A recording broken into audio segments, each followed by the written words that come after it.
Hey everyone, and welcome back to the Daily Dose. This week we're talking about, what's not in the Bible?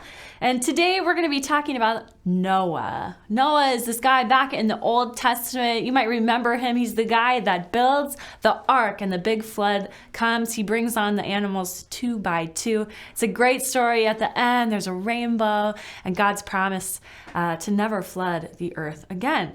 It's a great story. You might remember it from Sunday school. And every once in a while, I hear this thing that comes up, and it's that in the Bible, when Noah is building the ark, he gets mocked and made fun of for building this ark. People don't believe in what he's doing.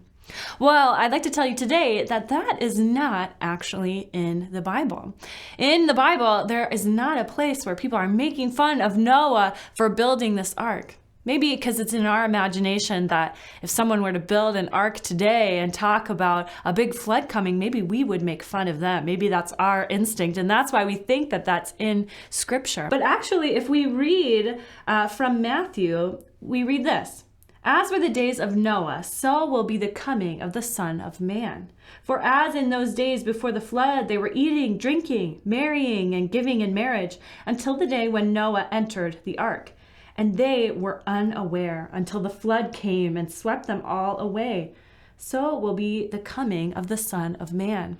See, here in Scripture, in Matthew, we hear that the people weren't making fun of Noah. In fact, they were totally apathetic to what Noah's mission was and his faith in God. They had totally turned away from Noah and from God.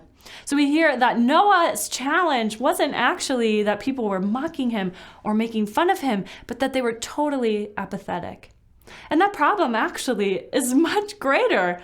We can address mocking, we could talk it out, but apathy is so much harder to address. In fact, you might know that in your own life. When people don't care, it's so hard to tell the story of what's to come. So hear this today, that in the Bible, there was no mocking. In the story of Noah, there was apathy, and yet God's promise and the Spirit still prevail. Welcome to the Daily Dose. We're so glad that you joined us today. If you're watching on Facebook, like and share. On YouTube, subscribe. And for those of you watching on cable access, thanks for tuning in. We'll see you next week.